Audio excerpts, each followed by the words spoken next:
Assalamualaikum warahmatullahi wabarakatuh. Perkenalkan, saya Herbudi Bagas dari KKN PPM UGM 2021 Unit YO 170. Pada kesempatan kali ini, saya ingin membagikan beberapa hal mengenai investasi pada era digital, khususnya investasi reksadana. Sebelum mengetahui apa itu investasi reksadana, ada baiknya kita harus memahami dulu apa yang dimaksud dengan investasi. Investasi adalah sebuah aktivitas menyimpan atau menempatkan dana pada periode tertentu dengan harapan penyimpanan tersebut akan menimbulkan keuntungan atau peningkatan nilai investasi. Lalu, mengapa investasi itu perlu? Investasi sendiri memiliki beberapa manfaat yang penting bagi kita.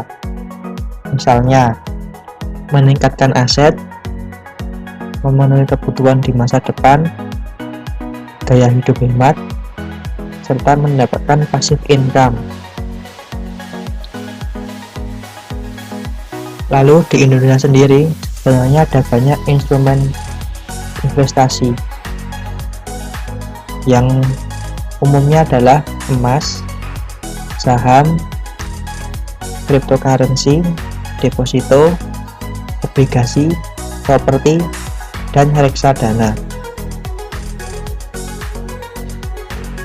Lalu menurut Custodian Central Effect Indonesia, jumlah investor pasar modal tiap tahunnya terus meningkat.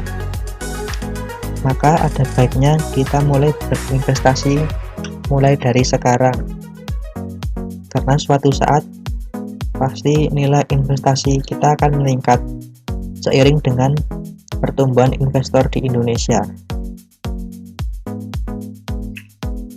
Lalu kita masuki ke materi, yaitu mengenal reksadana.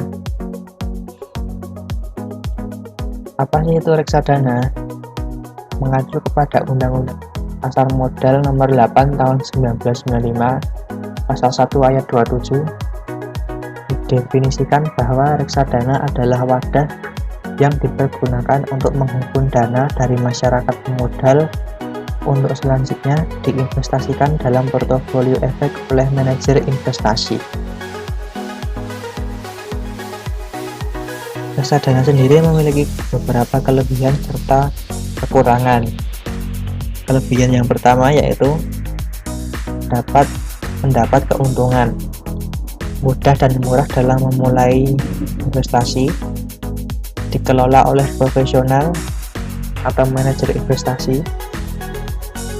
Kelebihan likuiditas di sini yang dimaksud adalah dapat ditarik kapan saja, tidak seperti deposito di bank yang harus menunggu sesuai tenggang waktu yang disetujui. Lalu salah satu opsi diversifikasi investasi serta legal atau disetujui oleh OJK. Untuk kekurangannya sendiri yaitu yang pertama adalah risiko kerugian. Jadi setiap investasi itu tentu saja ada untung dan rugi. Yang kedua adalah risiko likuiditas. Risiko likuiditas di sini yang dimaksud adalah ketika investor menarik modal investasinya secara bersamaan dan secara besar-besaran, sehingga manajer investasi tidak dapat menyediakan dana untuk dicairkan kepada investor tersebut. Lalu reksadana juga terpengaruh oleh perubahan politik dan ekonomi dan bukan merupakan produk investasi dengan jaminan LPS atau lembaga penjaminan simpanan. Lalu untuk jenis-jenis reksadana sendiri ada 4. Yang pertama adalah reksadana pasar uang. Reksadana pasar uang adalah reksadana yang dana kelolaannya diinvestasikan seluruhnya pada instrumen pasar uang, deposito berjangka, atau obligasi yang diterbitkan dengan jangka waktu 1 tahun, atau obligasi yang sisa jatuh temponya kurang dari 1 tahun. Karakteristiknya sendiri yaitu seluruh asetnya diinvestasikan kepada instrumen pasar uang.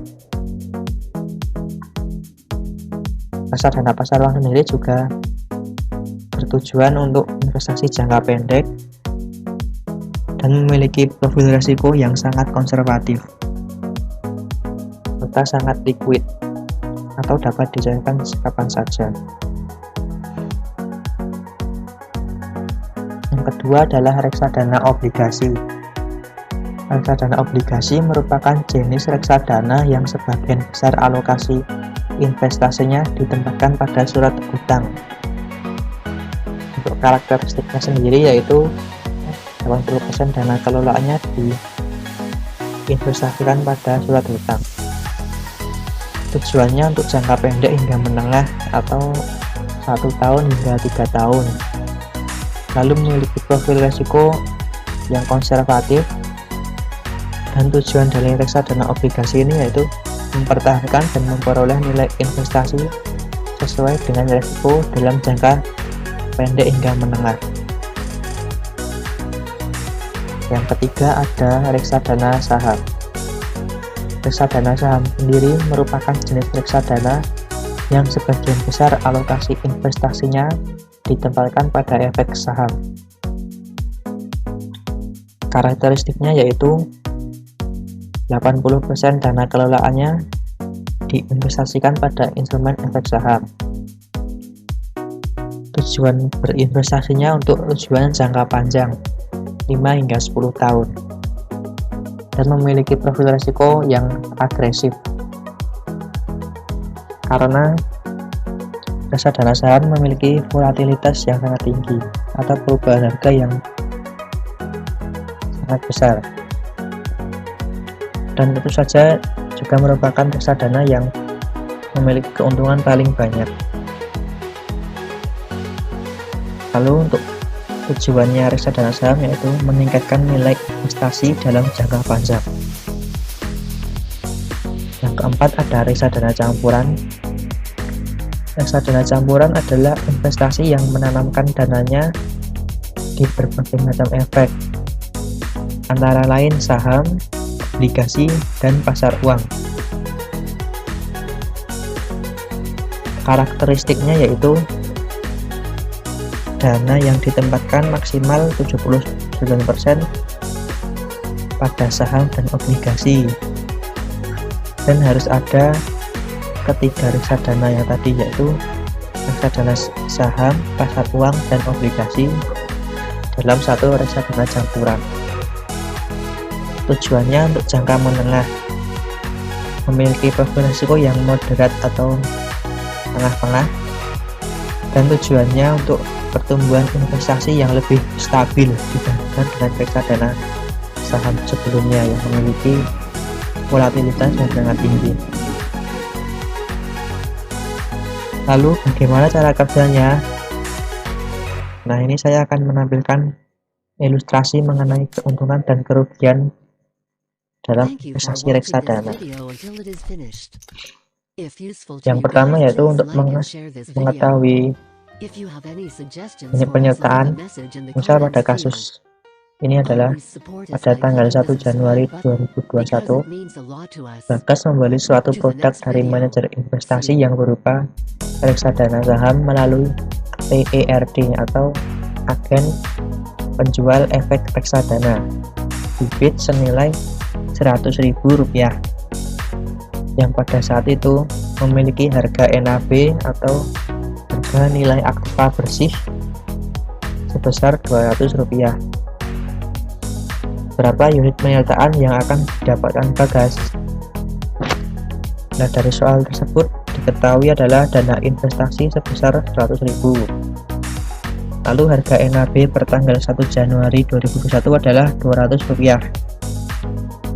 Untuk menghitung unit penyertaan, yaitu rumusnya dana investasi bagi dengan harga NAB pada saat membeli. 100.000 dibagi 200, yaitu 500 unit penyertaan. Yang kedua adalah mengetahui keuntungan dan kerugiannya.